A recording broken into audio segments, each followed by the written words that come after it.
Welcome to Bear Down Ballers. I'm your host, AJ BRAMLETT. Got my super producer with me again this week, Ryan Wall. And man, what a week for U of A basketball in Maui, man. Let's start there. What were your thoughts on the tournament? Yeah, pure dominance was on display. Umar Ballo led the way. He averaged 21 and 10. He was just incredible.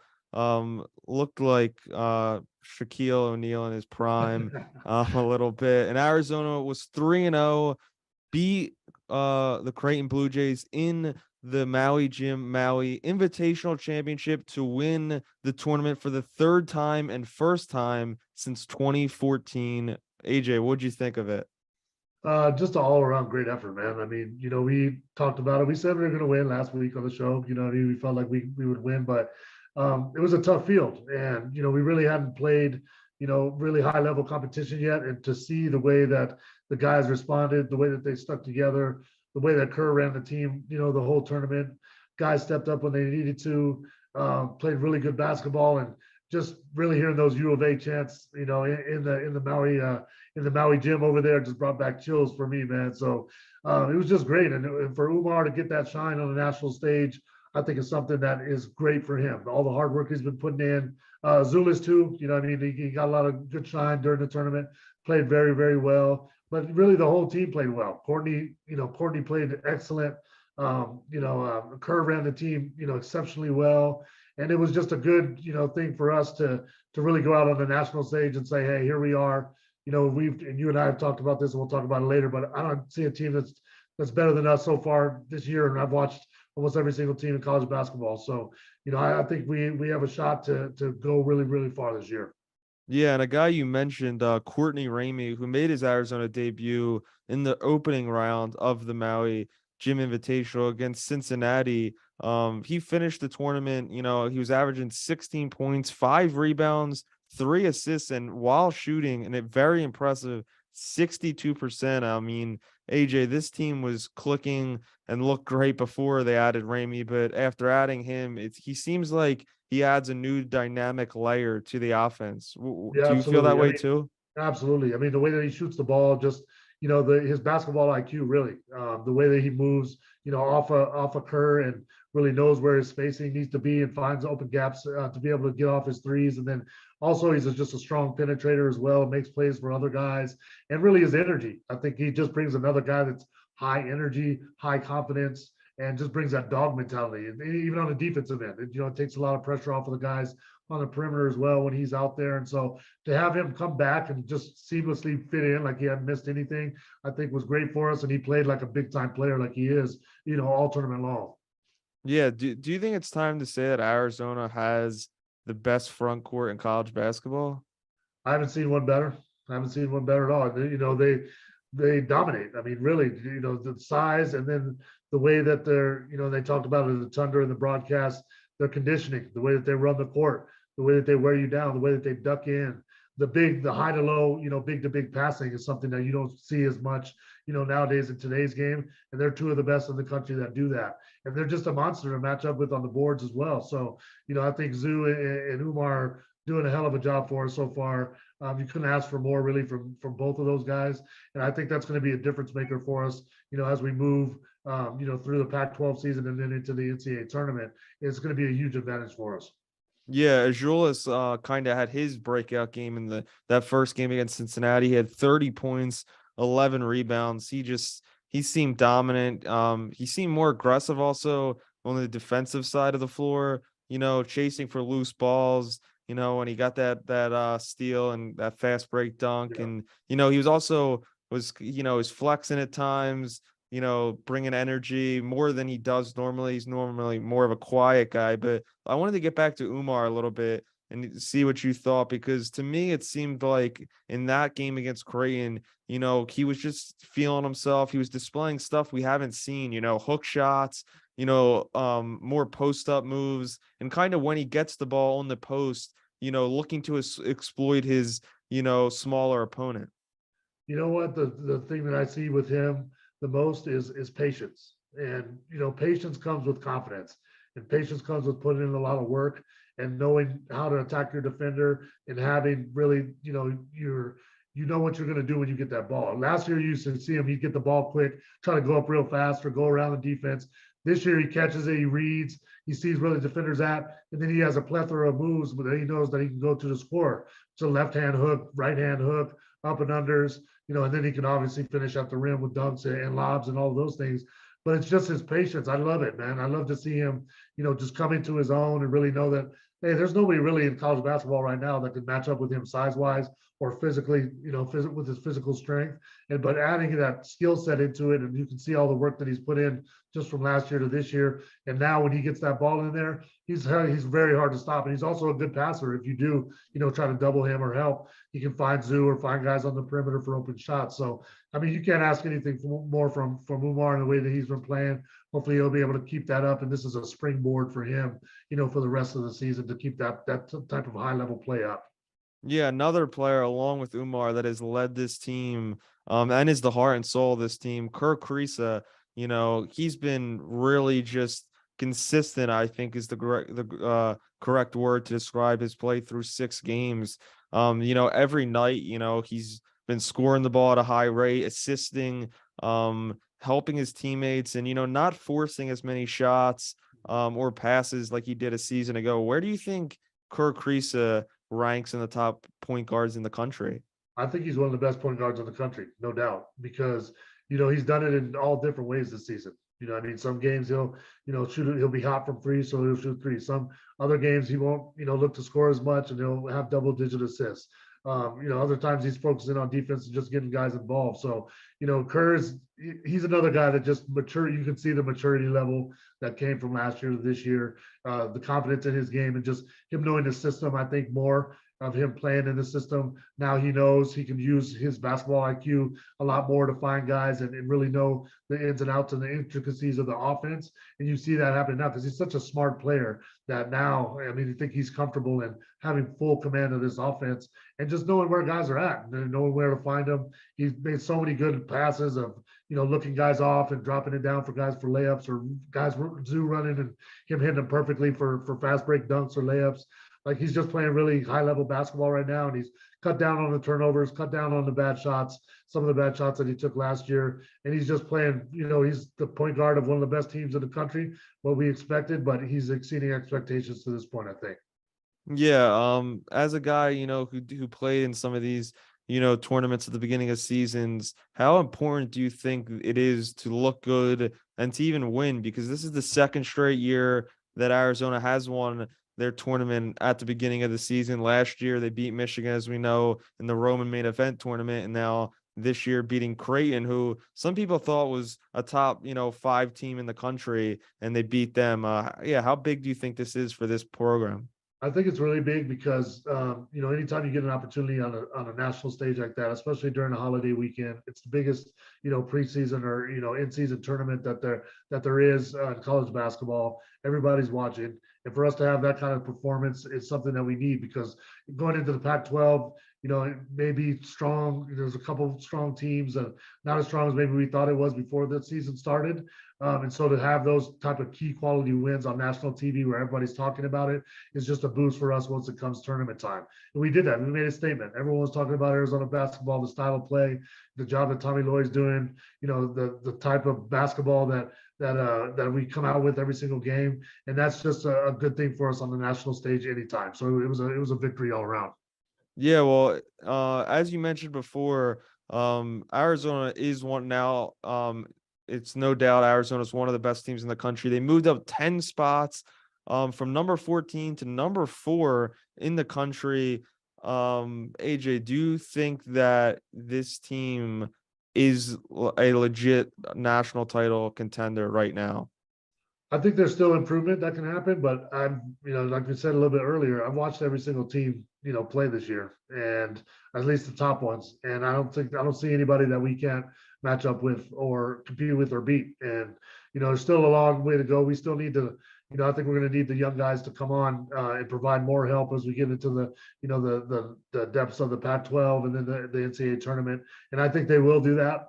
But, we need a little bit more, solid guys coming off the bench for crunch time minutes when we get into the tournament. But, the way that we're playing, unselfishness, the speed, the pace, the way that these guys click together and the job that Tommy is doing, I don't see why we can't be there in that last weekend. Yeah, well, AJ, this weekend Arizona opens up Pac-12 play. Um, when this episode comes out, at night, Thursday night, December 1st, Arizona goes to Utah to play the Utes to open up Pac-12 play. Utah's 5-2, and then on Sunday, Arizona comes home to play Cal, who has had a brutal Yeah. start to their year. They're 0-7. One seemed like one of the worst teams in Power Five basketball. What do you think about these first two matchups? Yeah, I think, Pac-12 play and get off to a good start is always important. I think, they haven't played in a little while, so you might see a little bit of rust, starting off the first few minutes. Maybe not with this team, but, I know when we had long layoffs, sometimes it took a little bit to get that rhythm back when you haven't played for a little while. But, I think Utah is a solid team, but I think, I think we go in there. I think we beat them. And then Cal, as you said, they've just had a really rough start, man. They've had a lot of close games that they've lost to teams, but momentum wise, I think they're not in the best spot right now. So, but you never know. I mean, you have to be ready for every single opponent.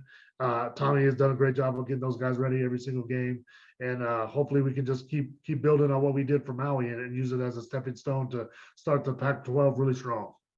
Yeah, I think I agree with you. I think Arizona.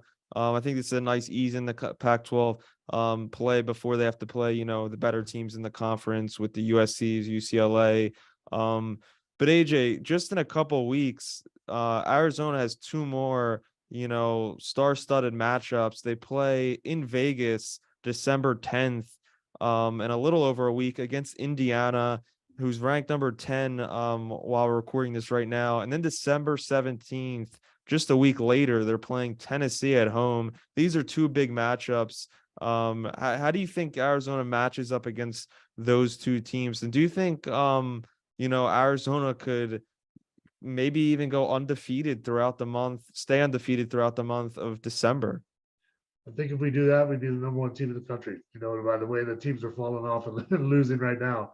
But both those matchups are going to be tough. I think Indiana I've watched them and I think they're really good. I think that they play really hard. With Shafino is tough one-on-one matchup.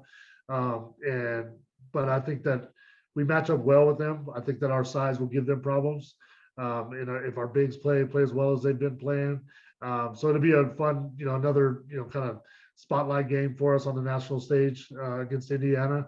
But I think we win that. And then Tennessee, it's a revenge, from last year. I mean, we were playing so well last year, winning there, and they got us over there. And they've been up and down. They're a hard team to figure out, because they've lost. They lost a couple games that they should have lost, but then they've beaten really good teams as well. So and they play hard. They're hard nosed, man. They're a team that you have to grind it out. And that's what I kind of like about this team. And even the Creighton game was, it was a battle. Like we had to grind that out. And they made runs at us. We handled all of them, and we were able to respond every single time, which was a great sign for us, moving forward. So I like these matchups. I love us playing a hard schedule, and this is what Arizona basketball is all about. Yeah, it seems like it'll prepare them well, for March and hopefully early April, when, the wins and losses mean the most. But yeah, it really comes to a point where if Arizona could get through those two games, they're really, yeah, they would be an unstoppable force, it seems like. Yeah, absolutely. I mean, if it's been a tough road. I mean, running through Maui the way that we did, if we could get two more signature wins like that, in the middle of conference and then, finish out the Pac-12 season strong, that puts us in a really, strong position for a high seed once we get to selection Sunday at the end of the season. So, they're big games and they'll be ready to play. I haven't seen them. We've seen them play games where we thought that they would blow teams out, and we've seen them play, against a team like Creighton that's a top 10 team. And really, this year they've been very consistent in the basketball that they've been playing. Yeah, AJ, any other final thoughts on the current Arizona team before we welcome on a first-time guest, an Arizona legend? I think we're just lucky, man. We've said this before. We're lucky with this run that we've had the last 2 years. This team is fun fun to follow, fun to watch play, great personalities, good guys. And you know, they're just they're a team that you root for. So, you know, I think we're just in the middle of it. We got a long way to go, but Arizona basketball is back and, you know, on the national stage where we should be, top five. And you know, I'm loving the ride so far. Yeah, it's great to see that Arizona got the head coach right. You know, it's one of the hardest things in all of sports, no matter what the sport is. But you know, Tommy Lloyd looks to be an incredible hire, and they're lucky to have him. And you know, it seems like the future cannot be brighter right now. If you were a high school kid, why would you want to go to Arizona, man? I mean, that'd be the number one place to go. Style of play, coaching, team, support, you know, the city, everything, man. So Arizona, we're in the catbird seat right now. Yeah, well, AJ, tell everybody who we have on the show today. Hey, this is a legend, real legend. You know, we've had a lot of legends on, but this is one of the founding fathers, I think, of U of A basketball. A man that's done so much, not only in basketball but outside of it, in the city of Tucson and the community. Mr. Bob Elliott, Big Bird, joins us next on Bear Down Ballers. All right, welcome to Bear Down Ballers. We're gonna welcome in right now a man who was a three-time academic and athletic All-American at the University of Arizona. Led his team to a Western Athletic Conference championship back in the day, 2 NCAA tournament appearances, averaging 19 points a game across his U of A career. A man who is a cornerstone of Arizona basketball and everything that it is today. Mr. Bob Elliott, welcome into Bear Down Ballers. How you doing, my man? I'm good, AJ. How are you? I'm doing very well. I appreciate you taking the time today. You know, I'm looking over your shoulder and you got that 42 jersey. Yes, sir. That was my number in high school. Okay. So let's jump in there. On behalf of Jackie Robinson. Yes, sir. Yep. So I come out here to college and I tell Coach Snowden, and he said, what number you want? I said, I want 42. He said, no, I'm gonna make you 55. I said, I don't want 55. He said, you're gonna be 55. And that was it. And that was it. That was the end of 42 for you. That was it. 42 was done. Well, I carried it on for you a few years later. You know what I mean? Got it back. I appreciate it.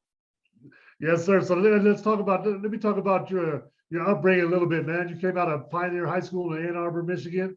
Yeah. What made you come to Arizona at that point, man? Because Arizona was kind of at that point. I mean, I know you played for one of the greatest coaches ever. We'll get into Coach Fred the Fox Snowden, but was he what drew you to Arizona, or what was the draw for you at that time in your basketball career? Well, a couple things. So first of all, for me, I was the first kid to grow up in Ann Arbor that was getting D1 looks. Okay. And the problem was, quite frankly, so I'm I'm probably 6'7.5". They would list me at 6'9". In college, they list me at 6'10". I've never seen 6'10", but that's a whole nother conversation. Yeah, I was 6'11", so yeah, and I'm not that either. So they're sitting there and I'm getting bites from the Ivy League schools because of my grades. I'm getting bites from John Wooden at UCLA, but I'm also getting bites from these small colleges around Adrian College, Hillsdale College around Michigan, saying, he's 6'9", 6'8". We're not sure if he can, walk and chew gum at the same time. And so in the end, there was over 300 colleges that I had to try to choose from.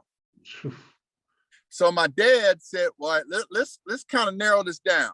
He said, let's put down 5 criteria academically that you're looking for and 5 criteria athletically. Yep. I only had one deal breaker. I knew coming out of high school, I wanted to major in accounting. So if you didn't have an undergraduate accounting program that was either in the top 25 or projected to be the top 25, it's not an option. So Coach Wooden at that time, and this is UCLA, okay?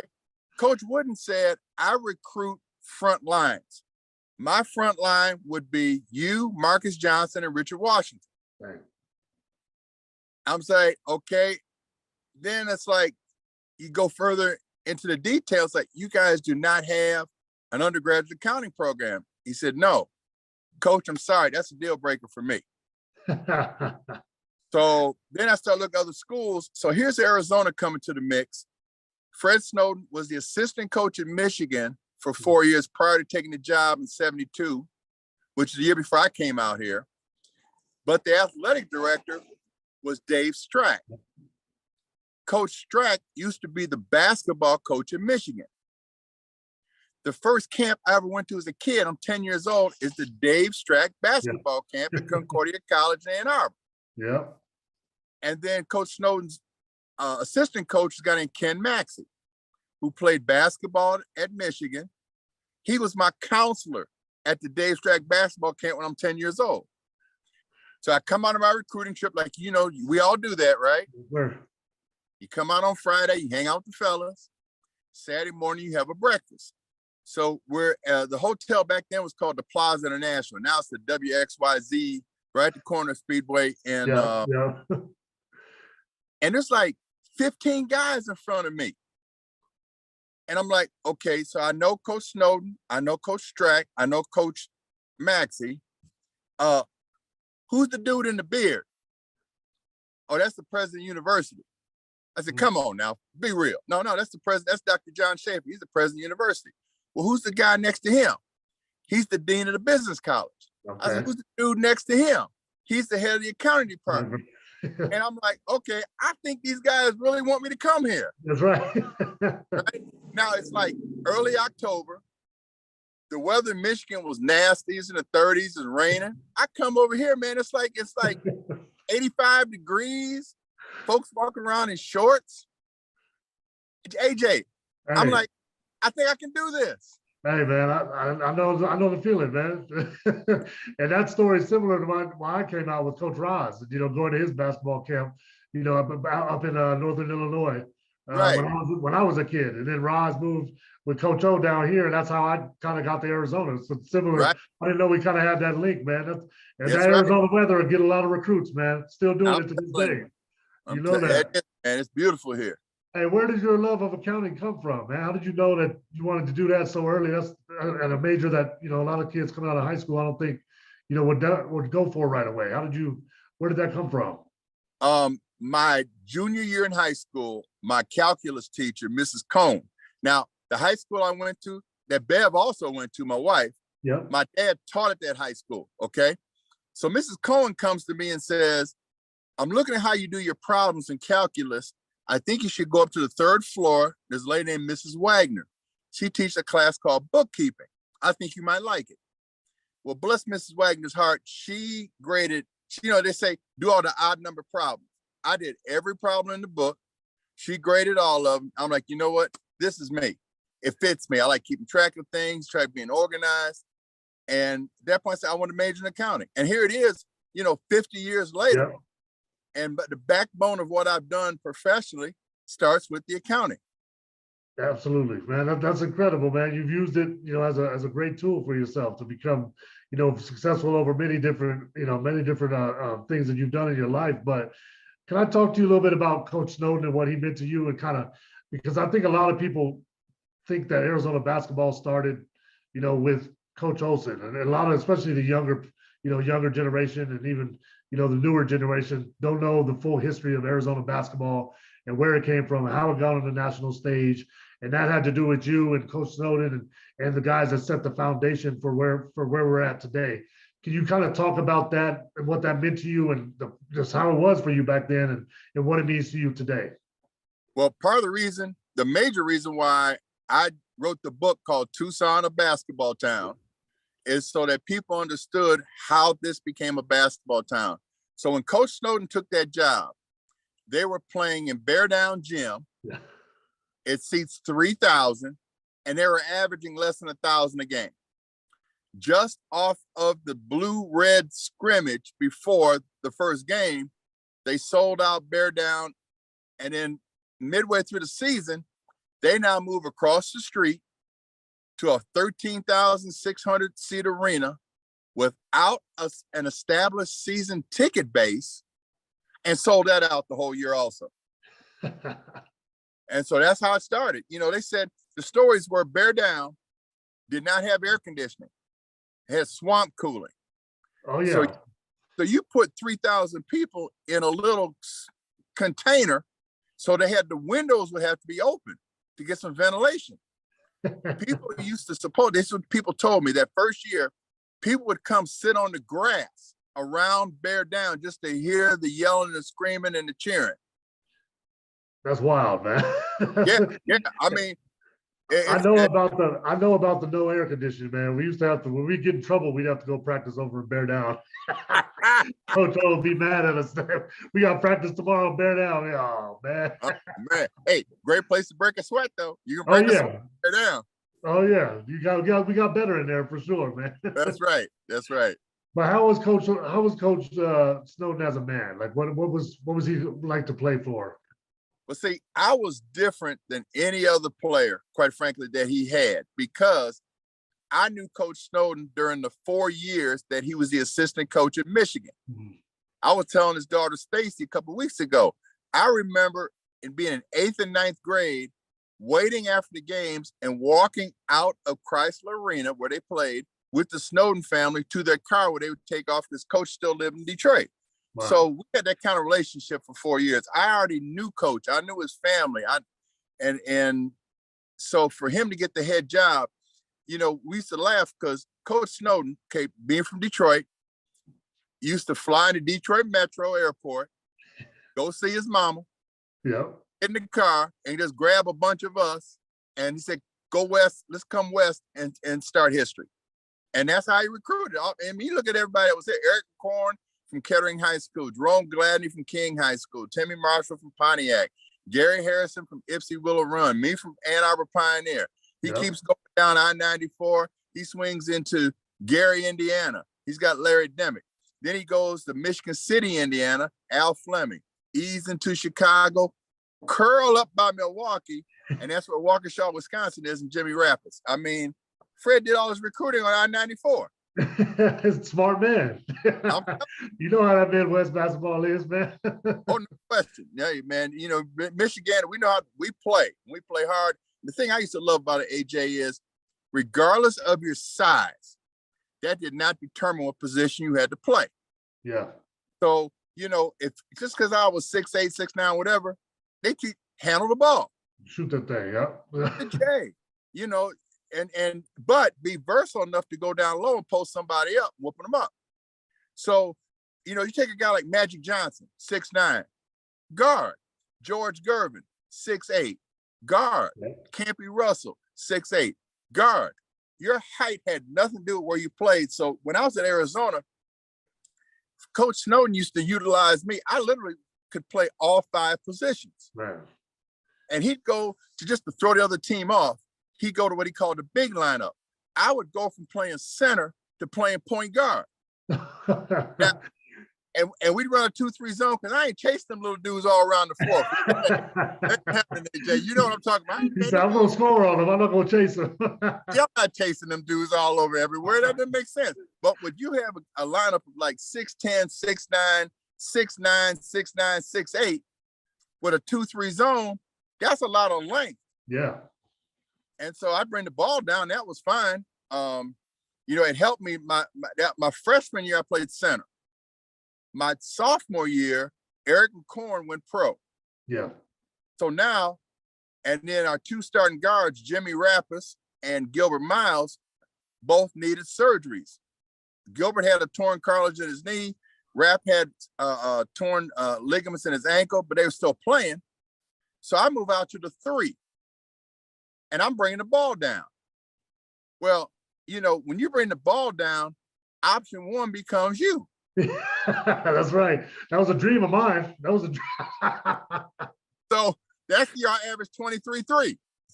Yes, sir. Yeah. But it's also because that's also when my rebounds went down because I'm out there shooting J's and bringing the ball down. I'm not down in the hole, grabbing all that little funky stuff that gets off the rim.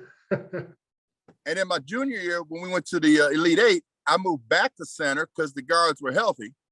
And my senior year, I ended up playing power forward. So I went from being the center to the small forward to the center and to the power forward in my 4 years at Arizona. And that's what I'm sure contributed to you, being second all time in scoring was that versatility.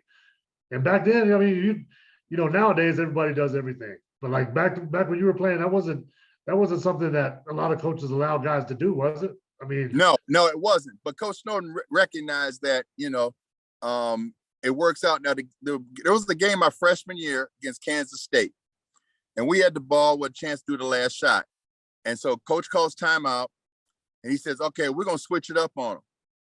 He said, inbound the ball to Bobby. Bobby, you come down.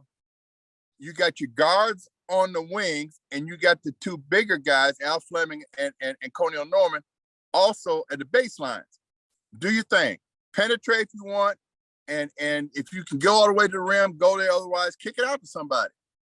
Well, the problem is I'm 18 years old, right? All I heard was, if you can show the ball to Bobby. I come down, I'm about 2 steps, I'm by the logo, right? I let it go. It's got a whole bunch of arc on it. The horn goes off, the ball's still in the air, the horn stops, and the ball's still in the air, and it goes through the net. Oh, man. You out there like Steph Curry, man. Oh, hey, I'm like, shoot. See, my junior high coach, you think about them little junior high gyms? Yeah. When they look up, they got like the triangles. Yeah, the top, yeah. Yeah. He used to make us shoot from the top of the key. You had to shoot it through the triangle. Yeah. Because he believed in art on your Right. shot. So to me, that shot was nothing more than Coach Andy Anderson at Forsyth Junior High saying, hey, top of the key, shoot it up there, watch it drop in the hole. Absolutely. You got that confidence, man. You got to give it to Big Bird, get out the way. Oh, now you throw my nickname out there. So hey, let me clarify how that happened. All right. So AJ, you know how locker rooms are. There's a whole lot of chatter, a whole lot of people talking stuff. So this one day, my freshman year, guys are, calling people this. They say, you got bad teeth, blah, blah, blah. All right. And then the one dude, Coney Norman looks at me and says, man, you look like a big pigeon. You got them skinny legs, that big upper body. Al Fleming said, no, he looked like Big Bird on Sesame Street with them skinny legs and that 8-inch afro on his big head. That's how the name started. Oh, man, I never do that.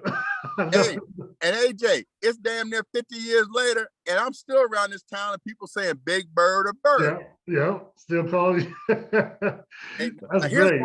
Here's one a lot of people don't know. So back in the day, Channel 11 used to show our games on tape delay. The transmitter was in Nogales. Okay. So people in Tucson had like rabbit ears and put oil on there trying to get the signal good. Down Nogales, we were like CBS, ESPN, ABC. Oh, sure. So my wife and I go down to Nogales to cross over, do some, shopping and stuff. And people are coming out of the stores and they're hollering something at me. I don't know what they're saying. So we go in this one shop, which was called Honest John's. That make you say, man, this dude really, you gonna trust him to sell you something? Yeah.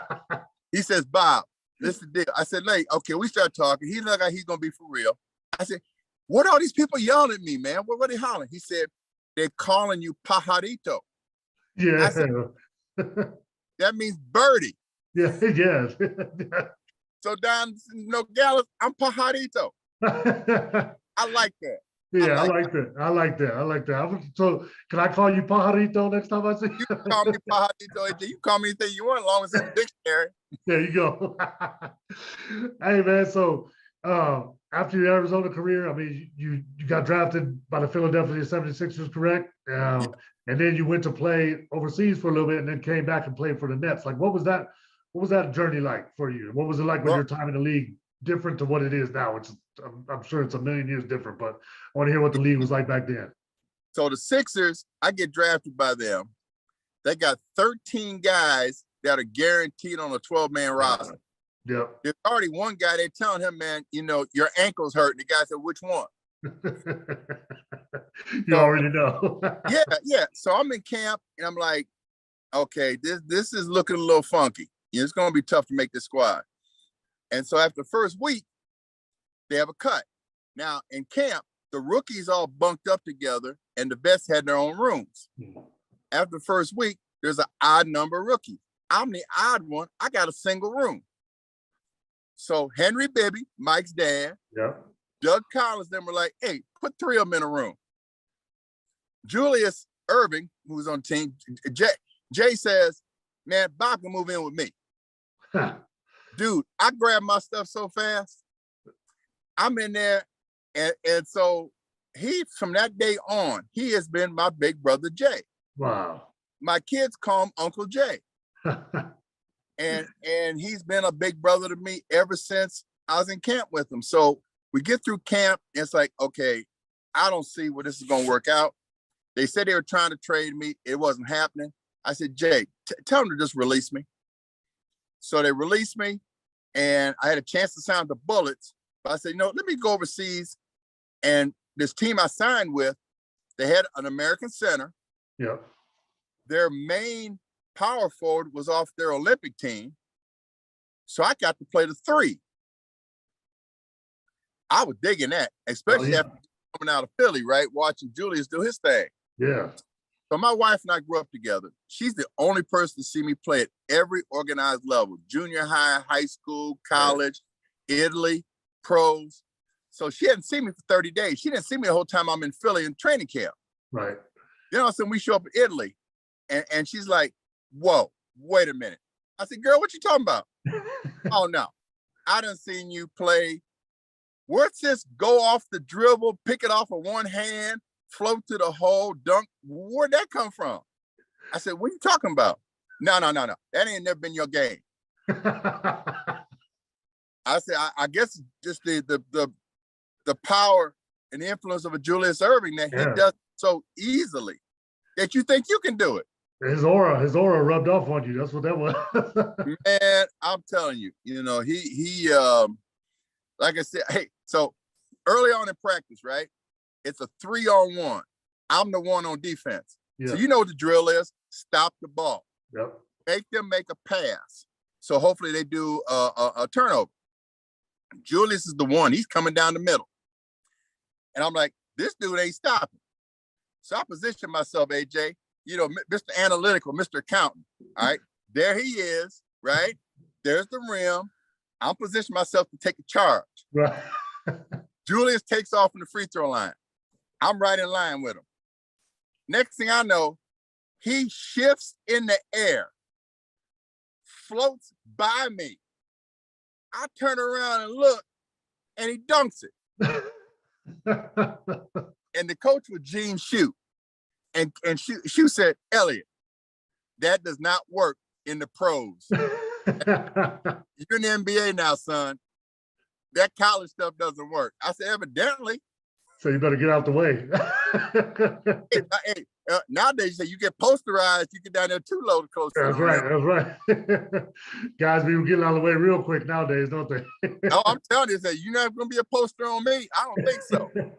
Hey, getting drafted and meeting, having that relationship with Dr. J was worth being drafted to the Sixers for sure, man. Even though it didn't work out as a player. So we get ready for that one of the first exhibition games. So Julius says, okay, so what are you going to wear? I showed him. He said, no. So he takes me to his place called Boys of Philadelphia. He goes in, he says, all right, give Bob a brown suit and a silver suit, a gray silver, 3-piece, make it be traditional so he could always use it. It's a good man. It's a good man. Big brother Jay looking out for little brother Bob. Hey, that's what you've been doing for all of us since then, man. Pass it on down the line. And you learn that, okay, so if somebody does that for you, there's a reason why you're supposed to pay it forward. Yep. And be there for the guys under you. Because I had guys above me. I mean, growing up in Ann Arbor, Detroit, Dave Bing, Bob Lanier, George Gervin, Campy Russell, all these guys, Archie Clark, all these guys were looking out for us as the younger guys. Yeah. Then, you become the older guy, you're supposed to look out for the younger guys. Absolutely. And that's one thing through our program, through all the coaches, I think, is something that's been passed down. It's like you learn from the guys ahead of you, and then you feel that responsibility to pass it on to them, and then they do the same thing. And that's what's made us, really strong, I think, over the years, man. All of us, no matter what generation you're in. That's right. One thing I saw, okay, I was doing a little research. I did not know this, should have known it, never knew it. But in late 90s, 2000s, you were the voice of NBA Live video game, right? Yeah, of course. I need to know how that came about, and then what that experience was like. Because I was playing that back in the day. I didn't even know, man. I didn't know that till now. So the play-by-play guy was a guy named Don Poyer, who was my old broadcast partner with Prime Sports doing the Pac-10 game of the week. Yep. So the year before that, he's doing EA Sports, and the analyst was Reggie Theus. And they said, the guy that does this needs to have a music background, because you laying down your tracks. It's like in the old days, if you call the bank to find out what your balance is, and they say, your account number is 84275. I have to say my line, so when a kid is playing that game, it comes out with the same tone, the same inflection, the same volume, and having a music background. My man Don said, y'all need to interview this dude. And so I went up to Vancouver. 30 minutes into the interview, they're like, you know what? We'll sign you. You got an agent? No, I'm my own agent. Okay, here's the contract. Okay, this looks good. Let's lay down these tracks. So that ended up being a 3-year gig, NBA Live 2001, 2, and 3. Yep. Then that last year, they started developing what became the first street ball game called NBA Street. I remember I had that too. Yep. All right, so the afro stretch on the cover. All right, so when you do these games, I help develop it. It's like cartoons. They make all these drawings. Mm-hmm. It's up Vancouver, British Columbia. I looked at what they were going to put on Stretch's head, but they called it an afro. I said, man, it looks like rats been sucking on his head. Let me bring you my picture from my sophomore year in college. Stick that on Stretch. Now the role I play in that game, remember, it's like street ball in the summer on the park, right? Yeah. There was a dude out on the floor on the court with a megaphone, talking stuff. Yeah. I said, okay, his name's gonna be Joe the Show Jackson. Have a bald head, which I obviously, if I'm not bald headed now, damn sure wasn't bald headed back then. Give him some earrings going down both ears, and give him a Samuel L. Jackson shaft goatee. Yeah. And so I'm the guy with the megaphone. I'm Joe the Show. Oh, man. I'm talking crazy. Hey, y'all, Joe the Show, baby. What's happening, man? I remember all that, man. I didn't know that was you, man. Hey, it's like they used to laugh at me because you do that for 20 minutes with your voice. It's crazy. Yeah. I do 20 minutes in the studio, go back for 20 minutes. I start calling clients. I'm talking to them like I'm talking to you now. I go back into the studio. Hey, yeah. It's like, man, you got a problem. You got personalities. How you just go from one side to the other side like that? I said, well, hey, you got to play the cards you dealt. That's talent, man. That's just talent. You know what I mean? That's a young talent. It was a lot of fun. And then the second year, I didn't get renewed because Snoop Dogg and Busta Rhymes said they liked the game. They would put fresh music on the game if you could have them into the game to choose. Yeah, that's right. Yep. So they told me, yeah, it's a 1-year gig. You fired. Well, hey, I had fun while I was there. I had all kind of EA Sports gear. I had all the games, and it was fun. Man, that's dope. All right, let's jump into your thoughts on this year's team. I know you've been watching the guys and just what you've seen so far, what you think the ceiling is for these guys. I love the way that they're playing right now, and the style of basketball that they're playing. I just want to get your overall feel of the program, the state of it, where it's at, Coach Lloyd, and just what you're seeing from Arizona basketball at the moment. Well, what I see is a similarity between Coach Lloyd and you well know with Coach Olson. They're teachers. Because a year ago, which was Tommy's first year, I remember, Tommy would say, come to practice. And I'm watching Umar. Yeah. He couldn't even catch a pass. Yeah. Now he's catching passes. He's disciplined. He's structured. His footwork is good. And he's killing folks. Yeah. But what I love about Umar is his personality. He's got the softest, biggest heart. So he comes out of there flexing. I'm like, I just laugh because he's not a demonstrative type guy. Yeah. Yeah, I mean, he's not one that's going to talk a bunch of stuff. He's just kind of a quiet kid. He's a good kid. So I see the ceiling being high because they've got a great teacher in Tommy Lloyd. Last year, Tommy had to come in, teach his system, and change the culture. Yeah. Now he just has to teach. Yeah. Yeah. They look good, man. They look good. They've been playing well so far this season. Yeah. That's why All we right. say down, right? Oh, you already know it. Always, baby. You know. Throw it at you. All right. So before you get out of here, go pick up your beautiful grandchildren. I'm gonna tell you, I need your top 5 all-time Arizona basketball lists. All right. You ain't ready, AJ. I'm ready, and it doesn't matter what era, nothing. I need Big Bob, Big Bird's list. I need the top 5, and then I'm gonna let you get out of here. All right, number 1 is definitely Sean Elliott. Okay. Okay, I don't think we're gonna argue about that. But after that, man, it's tough. It's tough. It's tough to choose the rest of them. I mean, you got people like JT, who you played with, Jason Cherry, Bibby, who you played with, Damon Stoudemire. I mean, there's a whole bunch. I mean, that's probably having a good program. We got folks that have been here for a little while. That's right. All right. Well, we can take that. I agree with Sean. I appreciate you, man. Appreciate everything you've done. Thanks for having me. All right, Bob. Bear down. All right, bear down, brother. All right, take it easy. Thank you.